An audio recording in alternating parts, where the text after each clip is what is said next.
Chair House Committee on Universities, my respected colleagues from the Senate and the House of Reps, I remain Dandusa Montar Mohammed, representing Katsina South.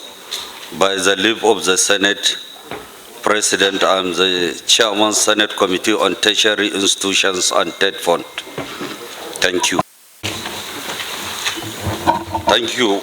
I welcome you to the 2026 Budget Defense Session, a constitutional duty and critical oversight function.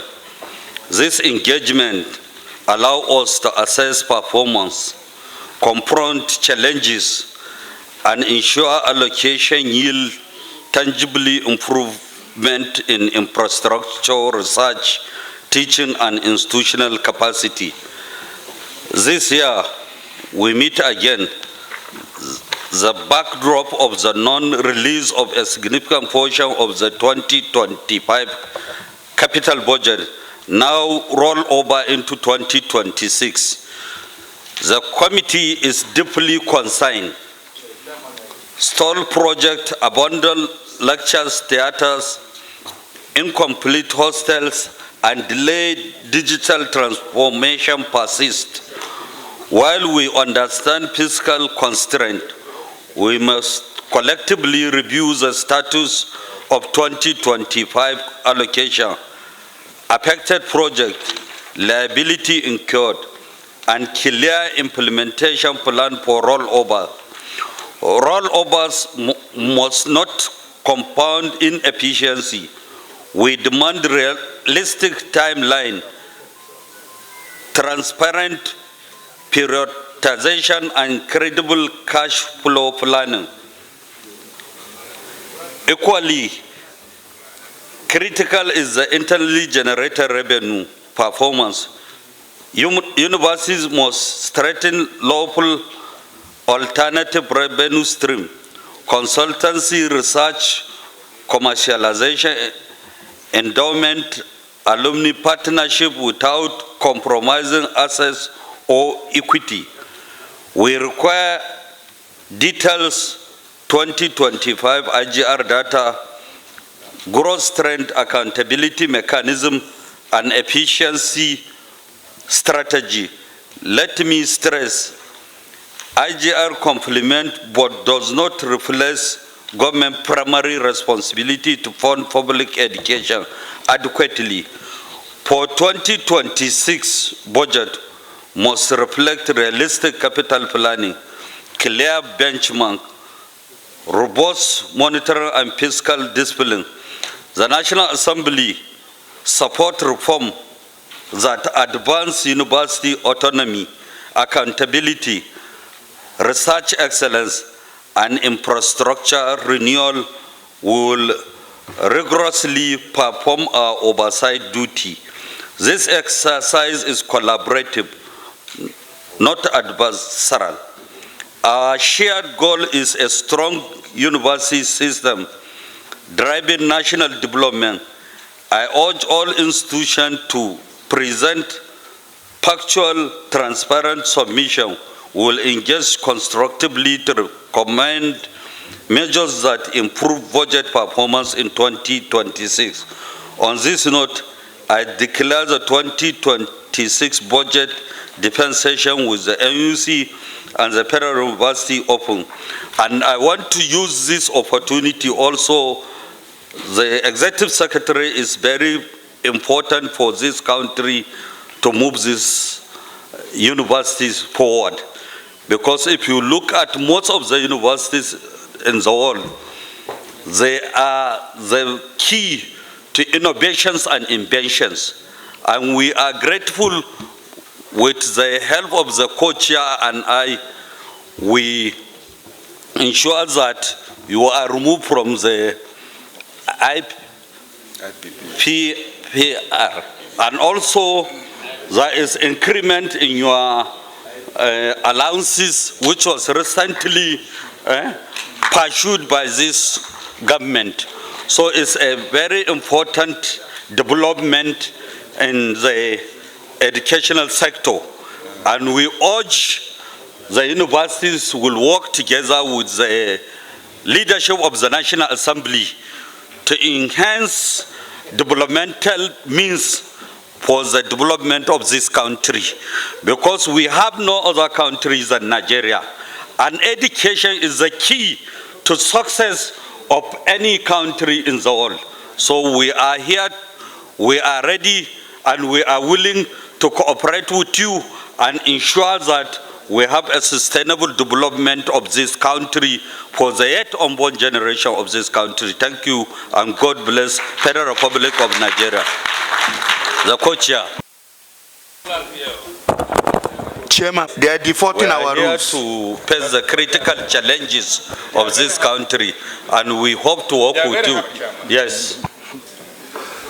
Respected colleagues and our invited guests, ordinarily this is an event that is supposed to last for at least 3 to 4 months.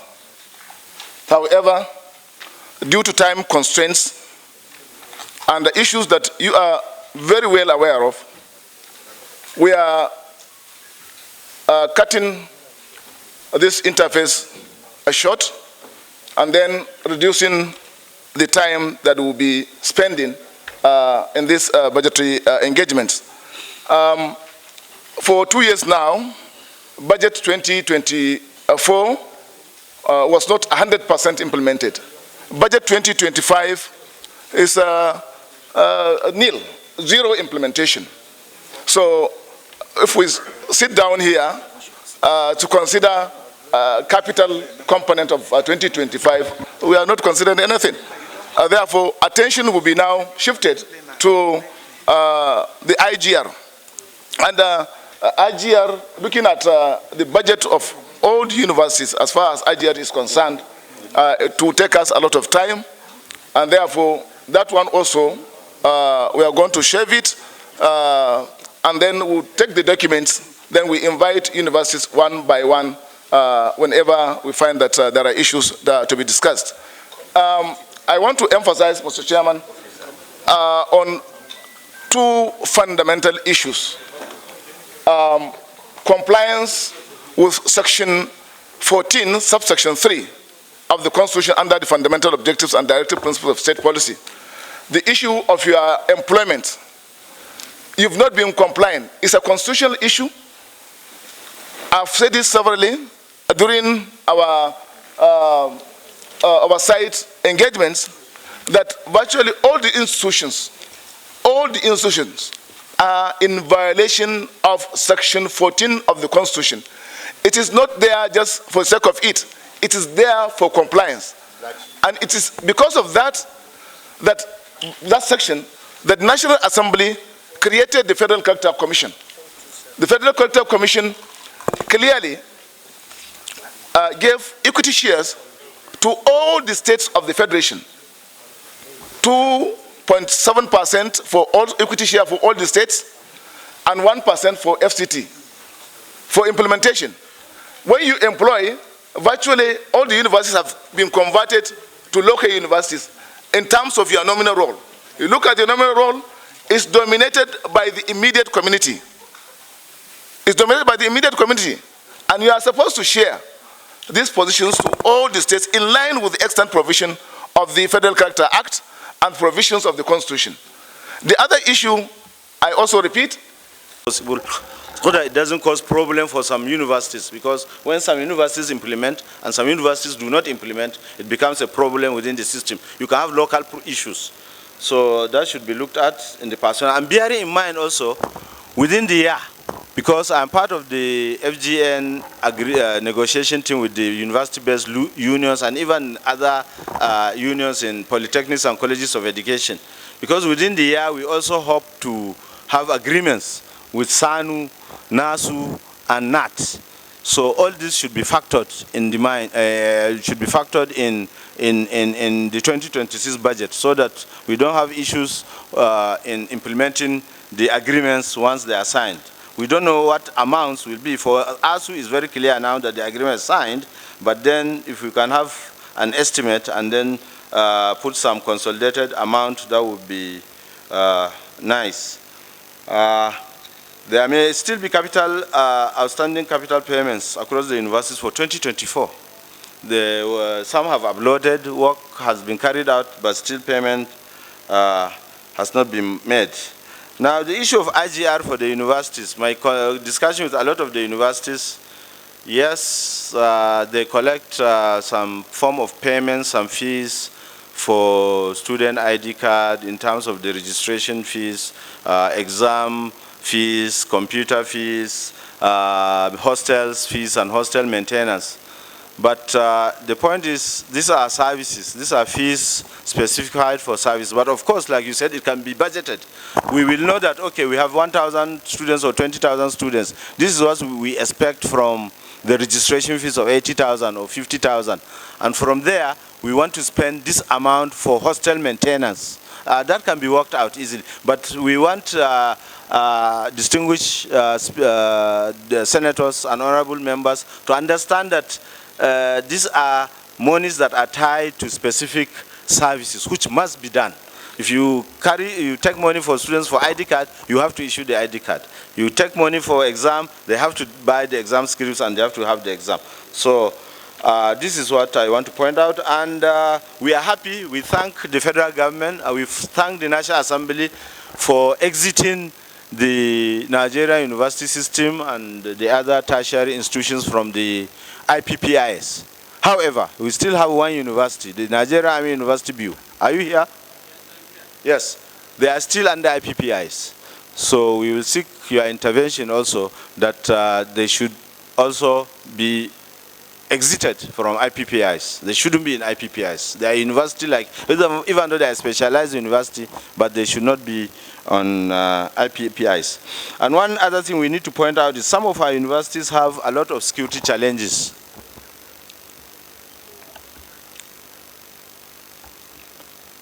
We still have some of our universities that have serious security challenges. I am aware that Tetfund has been helping a lot in terms of allocating some funds towards security to secure some of the universities.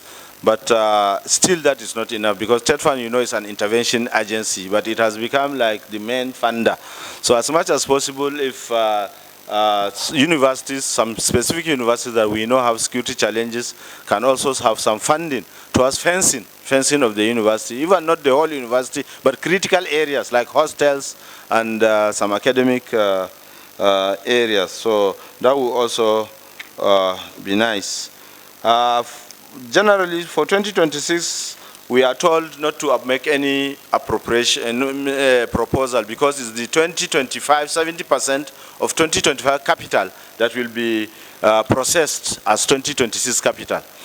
And for overhead, of course, it's like the usual overhead that will be put. For personnel, we want to say that that is where at least for the NUC at least we have got 100% implementation. But in some of the universities, they are not able to, and especially now with the new charter, they won't be able to pay with the increase unless and until the amounts appropriated for the 2026 budget is improved greatly. So I think by and large, this is what I need to say, sir. Thank you very much. More or less quite a lot from the university perspective. But let me just emphasize on a number of things. Number one, let me sincerely, on behalf of the Vice Chancellors here, appreciate the two committees, the Senate and the House committees, for actually agreeing to have a joint session here today. I can tell you that this has, saved a lot of issues for some of the Vice Chancellors.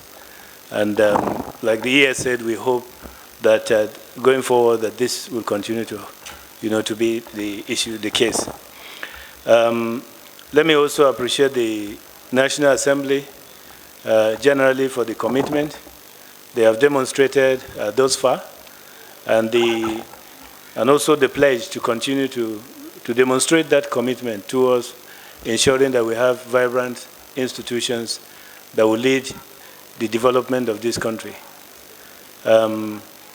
The There are issues, obviously, with respect to universities that have been converted into local institutions where you see quite a number of people that are actually called within the locality. And that is one area that I need to speak a little bit.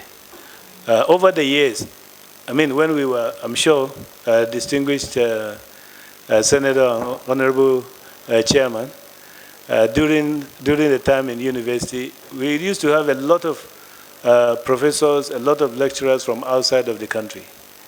But over the years, we have seen that universities are now unable to even attract a lecturer from outside of this country. And mainly is because of the level of pay that has actually derailed, from what it used to be. And of course, the value of our currency as well.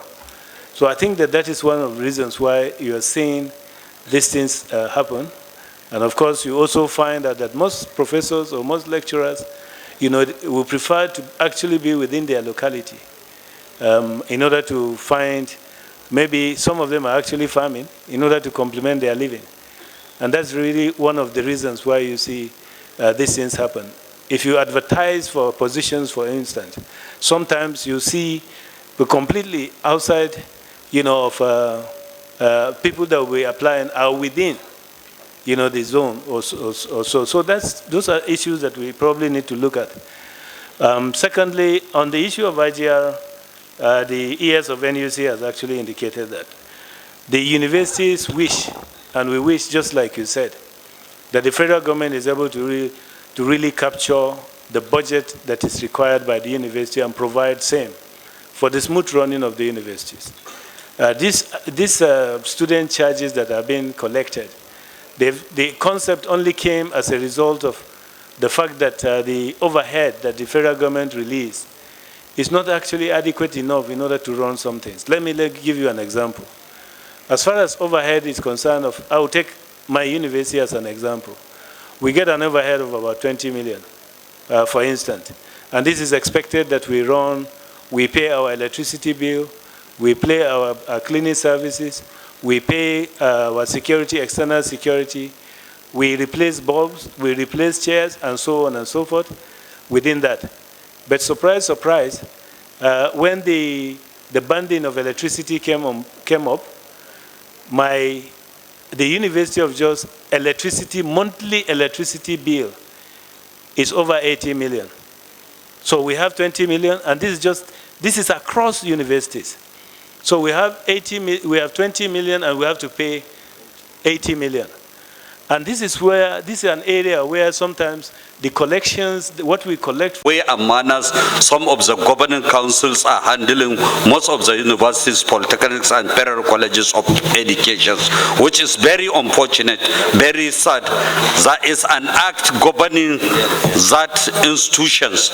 So we have to comply on the act because the constitutional responsibility is more important than somebody who was just appointed and has no mandate to do what is supposed to be doing, because they are hijacking most of these universities, most of these polytechnics, most of these federal colleges of education for their own selfish reasons, which will not allow it. We are coming in the next 2 months to go to the 6 geopolitical zones. I will communicate with the ES, NUC. We are going to look into all your details issues, which we cannot allow it to continue. Because we have seen that some of the governing council are even sitting down to dissolve university vice chancellor or to dissolve rectors or to dissolve something without even following the process that is supposed to be done. This is very unfortunate. This is sad. This is very unacceptable to us. We are part and parcel of this government, and we are the one who brought this government, and we want this government to succeed. So for us, for posterity reason, we have to act according to the law, and we have to do what is supposed to be done for the betterment of the universities, polytechnics, and federal colleges of education. Another very important issue which was raised by my colleagues, I jot them into 5. One is the issue of IGR. We don't mind of how you will spend. You know the best ways of your problems, but the act, as it was said by him, has the power of the National Assembly to look into it and also approve it so that you can do it constitutionally. This is something we are not saying that you should not spend that, because we know the funding in the university is grossly inadequate. So this one, we have to make sure that it was done perfectly so that we put the record straight. Number 2, the IPPS issue. If you are not existed, I assure you, in the next 2 weeks when we come back, we will make it as a matter of urgent public importance, so that, because it's a presidential approval, and it was in line with the wish of the president and the Ministry of Education, and also the law that giving us the power to make an amendment in something that will affect the well-being of the citizens. So this one we are going to do it as a matter of urgent public importance. Number 3 is the issue of security, which was raised by both the two presenters from the universities. I think this security threat is very, very important for us, because it's a shame on us as a country, as a nation. We will be sitting down until bandits were negotiated before they release students. This is very unfortunate. We have to come out with a mechanism. So, Executive Secretary, you have to collaborate with the various 6 geopolitical zones to write to us as a committee to look into that, based on the vulnerable universities that are having these challenges. We have already told the Federal Polytechnic yesterday on this very important issue, because even it's an embarrassment to the government, it's an embarrassment to us internationally, that every day till we do fire brigade approach, after people were abducted, so that we will start talking and negotiating with criminal elements. So I think this is very important for us to engage. Based on the new tax bill, we will look at it and sit down with the Tetfund and the Ministry of Education to face all these universities that are having challenges, so that we can take them and achieve a reasonable success. Number 4, that is very important, is the issue of power generation. We have to come out with a mechanism to engage the universities, because most of the bulk of the internally generated revenue goes to payment of electricity bills, and at the same time it goes to payment of generator diesel, and maintenance. So we have known the importance of power in the universities, because nobody can even go to class if the night is if there is darkness. So this issue, we have to come out when we are going for these 6 geopolitical zones sensitization, and also look at what the government done in 3 years. Each university will provide us with the detailed information of what was disbursed to them and what is the projects they have executed, so that we can inform the general public. Those that are seeing universities are not doing, they are not doing anything. So this project, if we go to the states that we choose from the 6 geopolitical zones will spend 3 days to ensure that all the universities will come and tell their stories of the success they achieved in that dimension as lawmakers. And at the same time, we will make sure that we engage, we will make it a law, both the House and the Senate, that we engage with you to have a public-private partnership to exit the bill. Now, by March, they will exit from the national grid. So it is the universities that are supposed to be exited from the national grid because they are the cardinal principle of bringing anybody who went to that bill in due course. So I believe it is very important for us to look into that, and very importantly to talk ourselves the naked truth, because Nigeria cannot succeed, cannot achieve a sustainable development without having education being funded, being looking into, being monitored, being evaluated, having the needed attention. So we are determined as lawmakers to ensure that we achieve where others did not achieve. Nigeria is blessed. We have the largest population in Africa. We are supposed to be innovative and inventive, and under a reasonable leadership of yourself, I believe we can achieve this one. We are determined to make sure that Nigeria succeeds. Anybody who is against that is anti-progress, is myopic, is stereotype in his thinking, he is very negative in his perspective, he is not making this country progress. So we as lawmakers, we should look at it for our own best and for our own posterity. And I urge the universities also to develop a skill, because most of our yearly turnout graduates are becoming jobless. They are roaming from one office to another office without having a skill knowledge base where they can be resolved to settle and do what they are supposed to do for their own self-interest. So I think this thing also we have to look at it. Finally, as I said earlier on, we are going on the sensitization with Tetfund, with all of you, with Tetfund, with the ministry, with the